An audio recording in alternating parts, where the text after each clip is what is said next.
Welcome to History Adventuring. This is episode number 439. I'm Brad Hall, and today we're watching Valley Bank become Bank One in 1992 in Phoenix, Arizona. In a life filled with lucky breaks, two of the best happened to me in the early 90s. I started working at Valley National Bank in Phoenix, and I was there when it became Bank One. And if you worked for VNB at the time, you may recall it as the best of times or the worst of times. For most of the people that I've ever talked to about it, there's very little in between. For me, it was the best of times. When I got the job at Valley Bank, in the marketing department as a graphic designer, I was very happy to have landed another corporate job in my profession in a large company.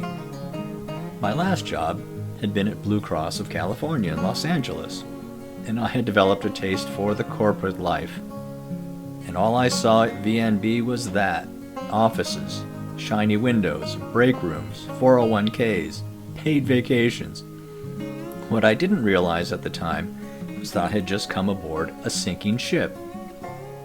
Valley Bank had been in terrible financial condition for a long time.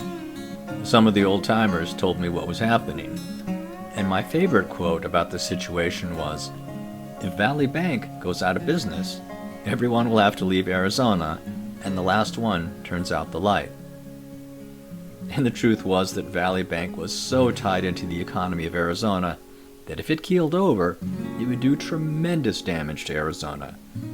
Of course, for me, my attitude was just that it would be a shame for me to lose such a great job. Of course, banks do fail, and even with the amount of cleanup the FDIC could do, it would still be a disaster to the people who lived in Arizona. And the reason that I keep mentioning Arizona is that interstate banking, which is common today, was still illegal back then. Going back to the Great Depression, banks were not allowed, by law, to extend beyond state boundaries. The thought being that if they did fail, the damage would be contained to that particular state. I didn't want to think about what would happen to my beloved state in those circumstances, and fortunately, it didn't. There was a bank in Columbus, Ohio that was going around buying up banks like Valley Bank, and that's what they did. And for someone like me, who was young and new to the company, it didn't matter what the logo looked like. I quickly adapted to the new corporate standards, and my career rode on that crest. I know that there were plenty of people who couldn't stand the thought of working for Bank One instead of Valley Bank, but it was all the same to me. And besides, I like the color blue. Well, I don't remember the exact day and date, but I remember that it was a Saturday that everything switched over from Valley Bank to Bank One. Every tiny detail, the signage, the deposit slips, the brochures, everything. One day customers walked into a Valley Bank in Arizona, and the next day they walked into a Bank One.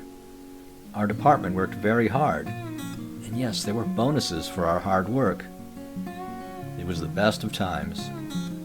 This has been History Adventuring. I'll talk to you later.